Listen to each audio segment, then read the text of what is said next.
Hi and welcome to my PlayHouse, and today we're gonna be looking at Lenovo XClarity Administrator. This is a management tool and it's meant for, well, if you have many servers. I don't have many.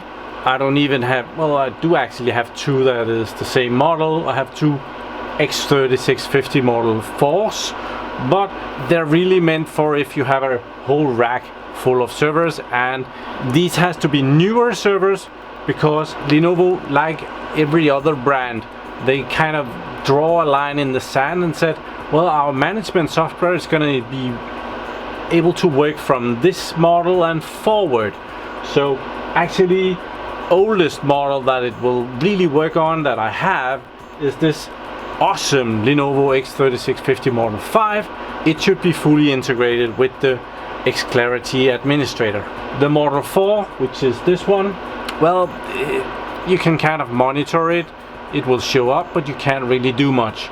The Lenovo XClarity Administrator is a tool where all the servers go into one basket. It's like a vCenter just for the hardware part. So you can kind of see all of your servers. You can see if they're good. You can directly click and go directly to the onboard IMM on the server, and you can use all the facilities that are available. You can mount an ISO file, you can do stuff. Also, it has the ability to use something that they call patterns. It means that you can, let's just say that these are newer servers. You just bought 3 new servers, and well, you want to configure them. They have to be in a cluster and they have to be 100% alike. Of course, they need different names and different IPs, but otherwise alike. You can kind of take the first one and say, well, everything has to be like this one, and you can load this one into XClarity, make a group, and say that these other servers, they have to look like this one, and XClarity Administrator will do that. This also includes firmware versions and BIOS settings and, well, good stuff like that. So Lenovo XClarity Administrator runs as a, yeah, you could install it on a physical machine, but it runs really well as a virtual machine. And yeah, let's go to the computer and install. Okay, we have moved into the computer. I'm gonna be installing this virtual machine in VMware. And as we will see very soon, you have different options for what you really want. But let's just go and check that out. Okay, empty desktop. Let's open. And in Chrome here, I have my vSphere client. So I can kind of see my, well, I have my virtual machines over here. These are the ones that we are really dealing with. pfSense router is complaining about not enough RAM. I also have a Lenovo XClarity Administrator. This one is ancient. I installed that one back when I got my new X3650 Model 4. That's a couple of years ago at least. I think it's a 1.4 or something like that. So we're gonna install one just next to it. And to do that, we go Google. And I pointed to this Lenovo XClarity Administrator download I picked. And the very first one here turned out to be a very good site. Documentation. So Lenovo XClarity Administration updates. Check. So we can download, this is version 2.5.0, full image right there. Awesome. And we have the ability to get that for VMware, Hyper-V, Zen, Nutanix, and that's the AHV. That's Nutanix's hypervisor, and then it's available for KVM. That would probably be the one that I would be using if I was gonna be putting it in Proxmox. I'm not entirely sure. There's different options here. There's also, if you already are running a version, you can also go and update, but we just need the very top one for VMware. That one. Yeah, they don't have the fastest site on the planet, so I have already downloaded it. It's right down here in the corner. I just press it and it downloads. There's no fuss about it. So, and this is fairly new. So over here in VMware, we need to install this OVA file down there. So what we do is we write right here, and we deploy OVF template. So let's pick that one, and we get to select our template. In this instance, we don't have a DVD drive, we have a local file. So we'll choose that, and it will point to my computer here, and we will go to the download, and there it is. Open that one, thank you. And that is selected, and we can now go next. And here we get the different options that we can go through to configure our machine here. First thing, we're not gonna call it August or Augustine, I don't know. I'm gonna call it Lenovo XClarity. Oh, I found that it works better if there's no empty thingies in between, so 2.5 and admin there. I will know what that is. Thank you. Next, we're gonna install it on that server. Not entirely sure why that has a yellow exclamation mark, but in this case it doesn't really matter. It's good to go. It says so. Next, the other two are turned off. Power consumption. Validation. Check, check, check, check, check. It's happy. So next. This is all about the database. How much data do you think that you're gonna be using? How many hosts and servers and stuff? And I'm never gonna reach over 100 devices here, so I'll definitely stay on the minimum. So, but you can kind of see that there is bigger available, and out here you will probably see the things going up when 12 vCPUs, 24 gigabytes of RAM. We will go straight down. 8 gigs of memory is already quite enough. Next, then we need to put it somewhere. It wants to use thick provision. I don't like that. Even if it's better performance, I do prefer thin. So we're gonna keep to that. We're gonna put it on this Samsung SSD. Internet connection, it's not gonna go directly on the internet, it's gonna go on the internal network. So we need to change that. And bridged, and everything is fine. Next. Here we can put some extra things down here. There are some IP settings and good stuff like that. I found that, well, we can configure that when we get in there. So we are just gonna leave everything blank. Next. And summary, finish. And it's gonna install that for us, I'm sure. Okay, so now it's actually installing. I had to go in and give in a static IP for it to get going. I am not sure why my system is teasing me like this, but well, now it is actually installing. And it has completed down here. So let's go check it out. It's right there. And it's other Linux distribution. Cool. Let's power it on. Power on. There, and we can see what it's doing. We will have a screen right there. See that it's complaining about some hard drive stuff, and it's gonna be loading. I tried this earlier, and this took a while. So here it's booting, and we get a few options. It has two network cards, number 0, and here is number 1. And right now, number 0 has gotten an IP number 29. And I guess that's fine. At the bottom we can press X to continue without changing IP settings. Do that because we are gonna be able to do that later. So now this is good. We don't need to mess with that anymore. So let's see what's available at number 29. So right away there is nothing available. If we go directly to the IP number 29, it shouldn't really show up because we need to add some stuff. So we'll delete that and we'll put this in instead. HTTPS. I don't think it's gonna bite on that, but this dash UI dash index.html. HTML. That should bring us further along the way, and we get some security stuff. Advanced, proceed. And we get right in. Here we are. Lenovo XClarity Administrator. We can pick a few languages. We're gonna keep it on English. And first thing, well, it has a nice, we have to do all of this stuff. So first we need to read and accept the license agreement. Yeah, we don't have a choice. Accept.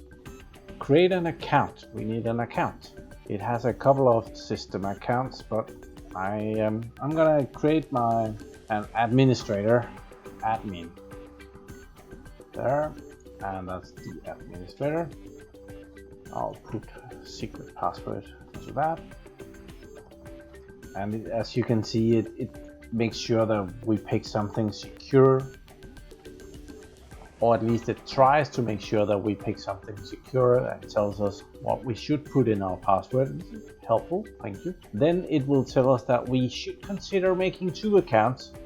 Okay, I'll create another one as well.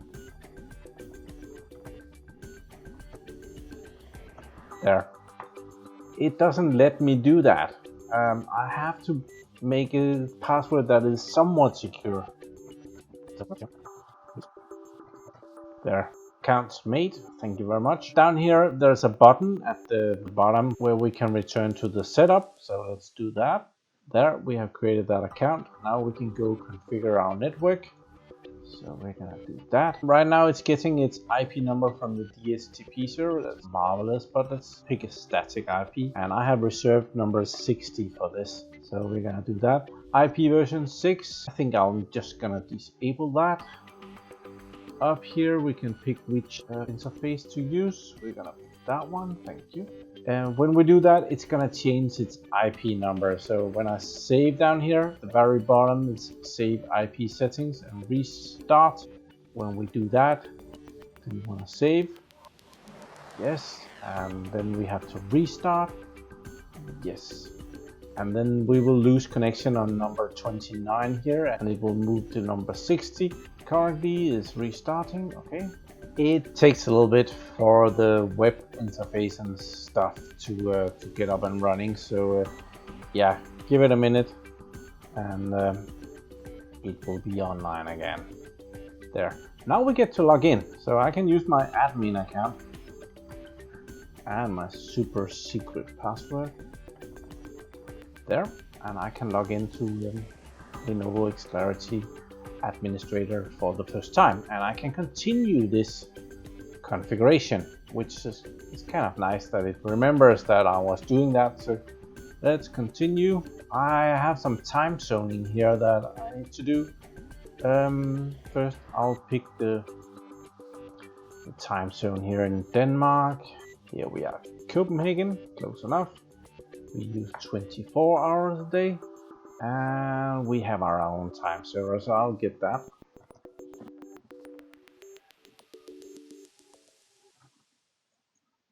There. Let's see if it eats that. Save.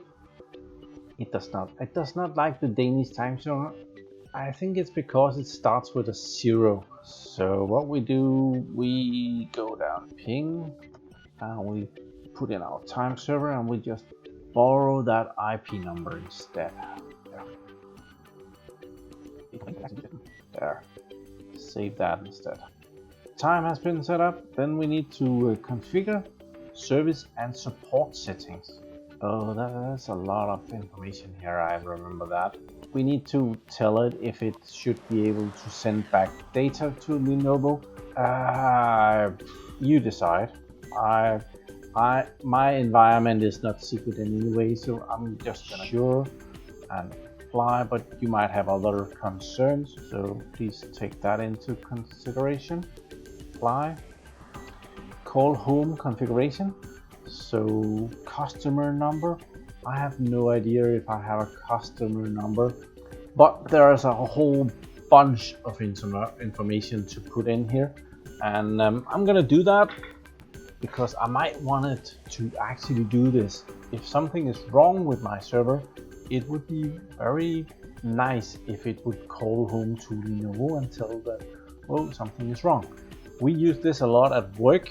Mostly that is Hewlett Packard servers, but they call home, and if something went wrong, well, they will open up a case with the packet, and the same thing goes with Lenovo here. So I'm gonna do that and punch in all this information and continue.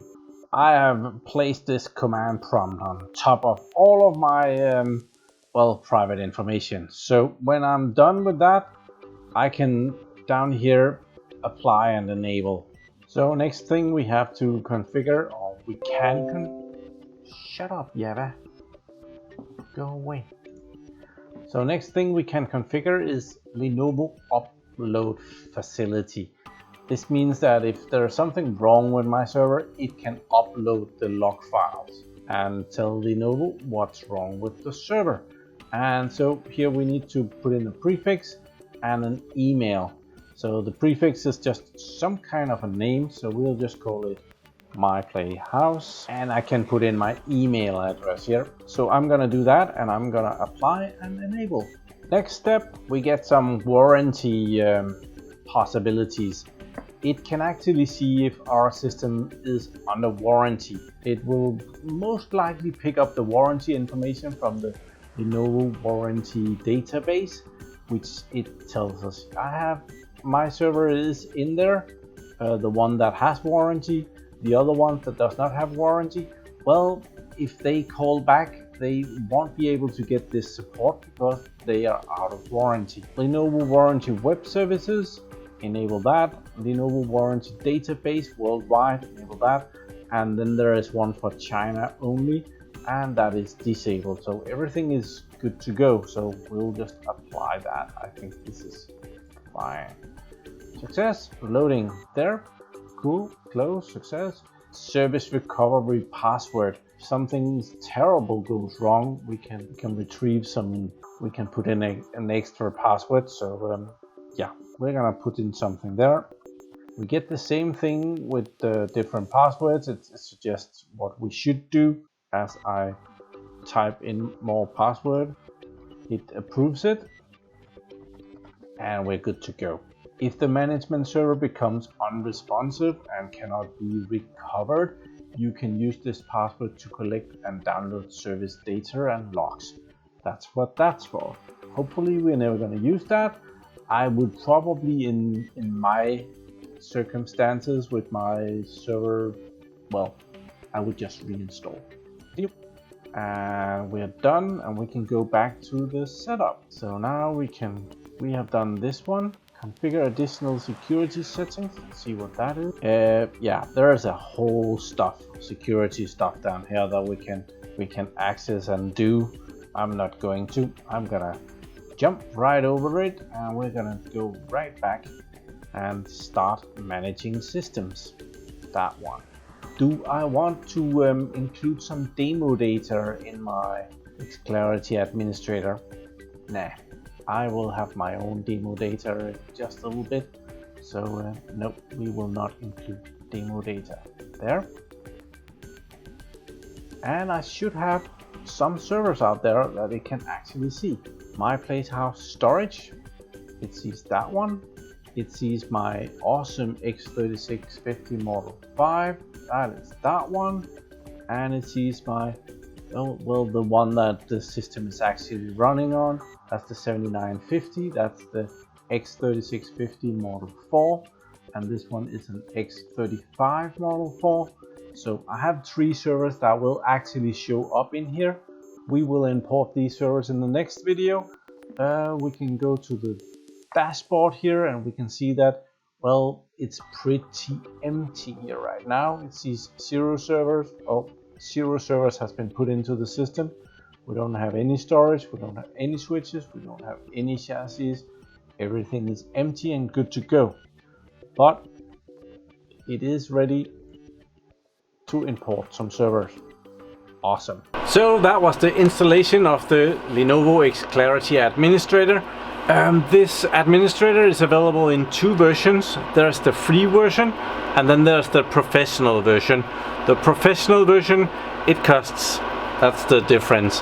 I think you get 90 days free when you just install the administrator like this, but you actually have to buy a license for each server that you want to use in there. It's kind of on the trust system. you need to buy the first one, and then you install the professional license onto the administrator, and afterwards they trust that you buy the license every time you get a new server. So yeah, but the first 90 days are with the professional versions enabled, but it's really good if you just bought a ton of new servers and want to configure all of that. You can do that in 90 days, no problem, but after that you're probably gonna need that. It's not that expensive, and if you make sure to buy that license when you're buying the new servers, and especially if you kind of have a two-brand strategy, like, well, ask this company for what is this server gonna cost, and ask this Lenovo what's this server gonna cost. Well, at that moment you get that software for next to nothing, because, well, it doesn't cost the companies anything to give you that software. It might, but it doesn't really, and you get it for next to nothing, dirt cheap. If you afterwards want to go and buy this software, well, you pay more for it. It's not that expensive, but you pay more. So I'm clearly gonna make another video where I go and I import the servers into Lenovo XClarity Administrator, and we'll have a closer look at what I can actually do in there. It's not as if I can do a whole lot more in there than every other place, but it just collects everything. It's like vCenter again. It's just centralized, and you get a better overview, and you don't have to mess around remembering crappy IP numbers all over the place. So thank you very much for watching my videos. Do subscribe to my channel and have a really nice day. Bye bye. Oh, remember to give this video a like. Bye bye.